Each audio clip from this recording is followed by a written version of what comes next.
akan mempresentasikan hasil diskusi kami mengenai perencanaan pembelajaran. Sebelumnya saya akan memperkenalkan diri dulu. Saya Dian Kristiani selaku moderator dan presentator pertama. Saya Alfiana sebagai presentator kedua. Saya Biasari sebagai presentator yang ketiga. Saya Putri sebagai presentator keempat. Baiklah, langsung saja kita mulai diskusi pada siang hari ini. Yang pertama yaitu mengenai pengertian perencanaan pembelajaran. Perencanaan pembelajaran adalah proses pengambilan keputusan hasil berpikir secara rasional tentang sasaran dan tujuan pembelajaran tertentu, yaitu perubahan tingkah laku serta rangkaian kegiatan yang harus dilakukan sebagai upaya pencapaian tujuan tersebut dengan memanfaatkan segala potensi dan sumber belajar yang ada. Hasil dari proses pengambilan keputusan tersebut adalah tersusunnya dokumen yang dapat dijadikan acuan dan pedoman dalam melaksanakan proses pembelajaran. Selanjutnya yaitu karakteristik perencanaan pembelajaran.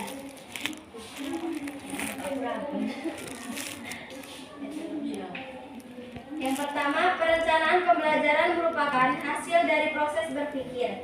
Artinya, suatu perencanaan pembelajaran tidak disusun sembarangan, tetapi dengan mempertimbangkan segala aspek yang mungkin dapat berpengaruh dan segala sumber daya yang tersedia yang dapat mendukung keberhasilan proses pembelajaran. Yang kedua, perencanaan pembelajaran disusun untuk mengubah perilaku siswa sesuai dengan tujuan yang hendak dicapai, sehingga ketercapaian tujuan merupakan fokus utama dalam perencanaan pembelajaran. Yang ketiga, perencanaan pembelajaran berisi tentang rangkaian kegiatan yang harus dilakukan untuk mencapai tujuan. Perencanaan pembelajaran dapat berfungsi sebagai pedoman yang mendesain pembelajaran sesuai dengan kebutuhan. Selanjutnya akan dijelaskan oleh Alfiana. Adapun definisi perencanaan pembelajaran menurut para ahli, yang pertama menurut Smith dan Ragan, di mana perencanaan pembelajaran adalah proses sistematis dalam mengartikan prinsip belajar dan pembelajaran ke dalam rancangan untuk bahan dan aktivitas pembelajaran. Yang kedua, menurut Ibrahim, perencanaan pembelajaran adalah kegiatan merumuskan tujuan apa yang akan dicapai oleh suatu kegiatan pembelajaran, cara apa yang akan dipakai untuk menilai pencapaian tujuan tersebut, materi apa yang disampaikan, dan bagaimana cara menyampaikan, serta alat atau media apa yang diperlukan. Yang ketiga, menurut Barnhart dan Trull, yaitu proses penyusunan materi pembelajaran, penggunaan media pembelajaran, penggunaan pendekatan atau metode pembelajaran dalam suatu alokasi waktu yang akan dilaksanakan pada masa satu semester yang akan datang untuk mencapai tujuan yang telah ditentukan. Yang ketiga, menurut Nana Sudja, yaitu kegiatan memproyeksikan tindakan apa yang akan dilakukan dalam suatu pembelajaran. Yang kelima, menurut Leidelwood, yaitu merupakan suatu sistem pengembangan setiap unsur pembelajaran, meliputi pengembangan tujuan, isi metode, dan pengembangan evaluasi. Yang keenam, menurut Lukmanul Hakim, yaitu persiapan mengelola pembelajaran yang akan dilaksanakan dalam kelas untuk mencapai tujuan. Yang ketujuh, menurut Brandt, yaitu suatu sistem yang berisi prosedur untuk mengembangkan pendidikan dengan cara yang konsisten dan reliable. Yang kedelapan, menurut Rimsky, yaitu ilmu yang merancang detail secara spesifik untuk pengembangan, evaluasi, dan pemeliharaan situasi dengan fasilitas pengetahuan di antara satuan besar dan kecil persoalan pokok. Yang kesembilan, menurut Zoom, yaitu proses berpikir sistematis untuk membantu pelajar memahami. Yang kesepuluh, menurut Kunti Soekarno, yaitu usaha untuk mempermudah proses belajar mengajar, maka diperlukan perencanaan pembelajaran. Selanjutnya akan dijelaskan oleh dia. B. Fungsi perencanaan pembelajaran. Pertama, fungsi kreatif. Apa dimaksud dengan fungsi kreatif? Itu adalah pembelajaran dengan menggunakan perencanaan yang matang akan dapat memberikan umpan balik yang dapat menggambarkan berbagai kelemahan yang ada sehingga akan dapatnya meningkat dan memperbaiki program. Yang ke B, fungsi inovatif. Apakah yang dimaksud dengan fungsi inovatif? Suatu inovasi pasti akan muncul jika direncanakan karena adanya kelemahan dan kesenjangan antara harapan dan kenyataan. Tersebut akan dapat dipahami jika kita memahami proses yang dilaksanakan secara sistematis dan direncanakan dari dan program secara utuh. Yang ke C, fungsi selektif. Fungsi selektif melalui proses perencanaan akan dapat diseleksi strategi mana yang dianggap lebih efektif dan lebih efisien dikembangkan. Fungsi selektif ini juga berkaitan dengan pemilihan materi pelajaran yang dianggap sesuai dengan tujuan pembelajaran. Yang ke D, fungsi komunikatif. Fungsi komunikatif melalui proses perencanaan akan dapat diseleksi strategi mana yang dianggap lebih efektif dan efisien dikembangkan. Yang E, fungsi prediktif. Fungsi prediktif perencanaan yang disusun secara benar dan akurat dapat menggambarkan apa yang akan terjadi setelah dilakukan suatu tindakan sesuai dengan program yang telah disusunkan. F, fungsi akurasi. Melalui proses perencanaan yang matang, guru dapat mengukur setiap waktu yang diperlukan untuk menyampaikan bahan pelajaran tertentu, dapat menghitung jam pelajaran yang efektif. Yang G, fungsi pencapaian tujuan. Mengajar bukanlah sekedar menyampaikan materi saja, tetapi juga membentuk manusia yang utuh, yang tidak hanya berkembang dalam aspek intelektual saja, tetapi juga dalam sikap keterampilan kita. Melalui perencanaan yang baik, maka proses hasil belajar dapat dilakukan secara seimbang. Fungsi kontrol dan afirmatif. Mengontrol keberhasilan siswa dalam mencapai tujuan merupakan bagian yang tidak dapat dipisahkan dalam suatu proses pelajaran. Melalui perencanaan akan dapat ditentukan sejauh mana materi pelajaran telah dapat diserap oleh siswa, dipahami sehingga akan dapat memberikan balikan kepada guru dan mengembangkan program pembelajaran selanjutnya. Materi selanjutnya yang dijelaskan oleh Putri Adriana. Selanjutnya, prinsip-prinsip perencanaan pembelajaran. Yang pertama, kompetensi yang dirumuskan dalam perencanaan pembelajaran harus jelas.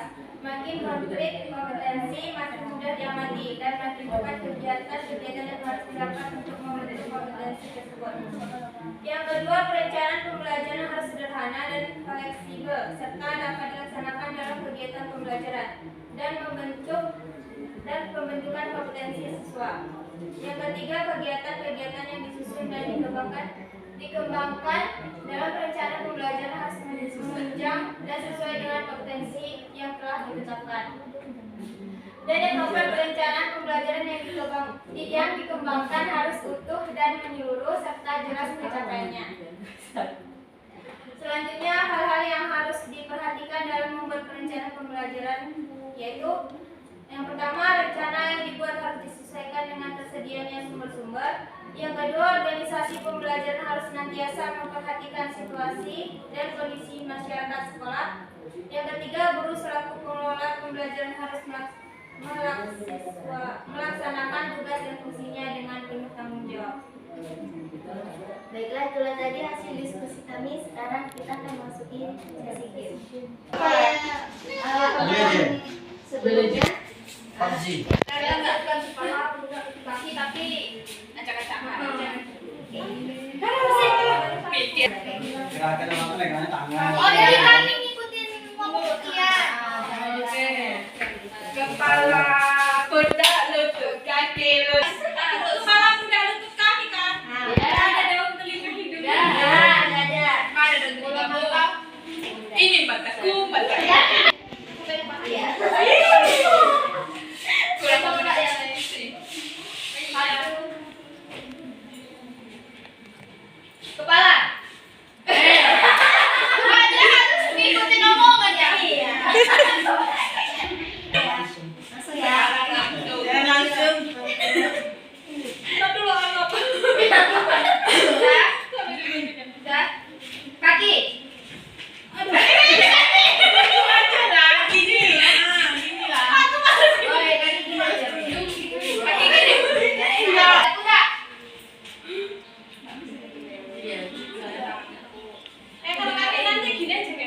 ya. Tuh, 2, 3. Lutut. Kepala. Pundak.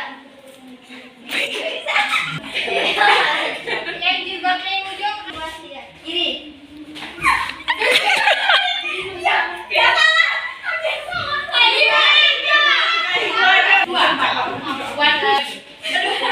Bisakah suatu perencanaan pembelajaran dijadikan sebagai alat ukur dalam keberhasilan pembelajaran? Jelaskan menurut Anda.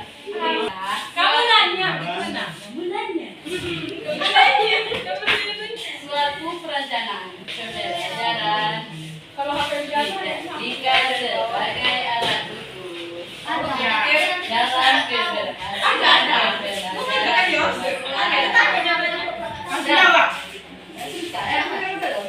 Masih jawabannya. Oh sakit. Ya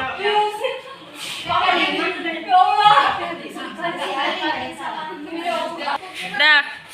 Jawabannya itu adalah kenapa perencanaan sangat penting dalam metode pembelajaran.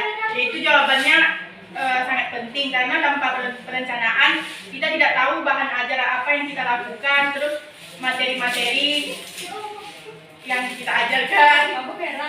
Seperti kita tuh sudah mempersiapkan sesuatu. Itulah yang maksud dengan perencanaan tadi. Menurut Siska, apa yang terjadi dalam sebuah proses apabila perencanaan yang dilakukan oleh orang guru belum optimal? Kemudian apa yang terjadi dalam sebuah proses apabila perencanaan yang dilakukan seorang guru belum optimal? Baiklah, saya akan menjawab pertanyaan yang dilakukan seorang guru ketika pembelajarannya belum maksimal, metode pembelajaran itu belum maksimal, guru itu akan menggunakan metode lain dalam pembelajaran. Contohnya, yang awalnya guru itu menggunakan metode ceramah, kini menggunakan metode diskusi dan bermain game dalam pembelajaran. Belakang. Depan. Udah soleh aja. Kiri. Maju. Depan lah, maju. Iya. Depan belakang. Maju mundur. Oh iya. Kanan.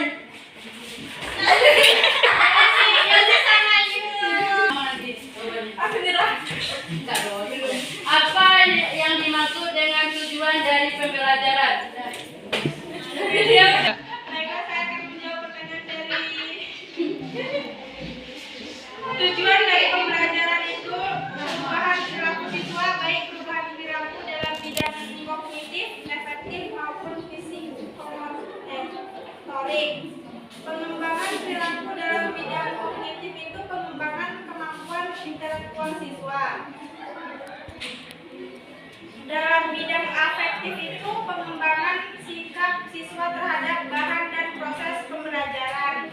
Pengembangan perilaku dalam bidang psikomotor adalah pengembangan kemampuan menggunakan otot atau alat tertentu maupun menggunakan potensi otak untuk mengerjakan permasalahan tertentu.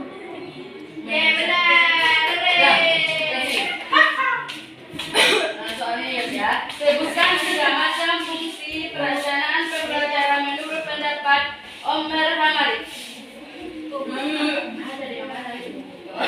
Satu, memberi pemahaman yang lebih luas tentang tujuan pendidikan sekolah dan hubungannya dengan pembelajaran yang dilaksanakan untuk mencapai tujuan tersebut. Yang kedua, membantu guru memperjelas pemikiran tentang sumbangan pengajarannya terhadap pencapaian tujuan pendidikan. Yang ketiga, mengurangi kegiatan yang bersifat trial and error dalam mengajar dengan adanya organisasi kurikuler yang baik, metode yang tepat dan hemat waktu. Dia baju. Ya agak lama kan? Iya, memang udah soleh aja. Nanti soalnya jawab di balik kok. Soalnya terakhir ya, susah dong. Apa yang dimaksud dengan perubahan perilaku dalam bidang kognitif. Perilaku dalam bidang Ya, nanti kamu nama. Saya akan menjawab pertanyaan dari Widya.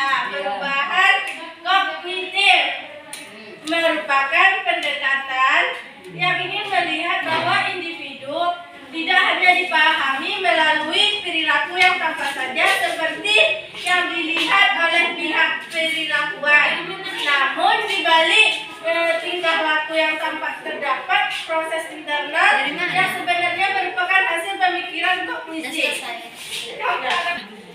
Baiklah, itu tadi hasil diskusi kami. Bila ada kesalahan dan kekurangan kami mohon maaf. Kami akhiri. Wabillahi taufiq walhidayah. Wassalamualaikum warahmatullahi wabarakatuh.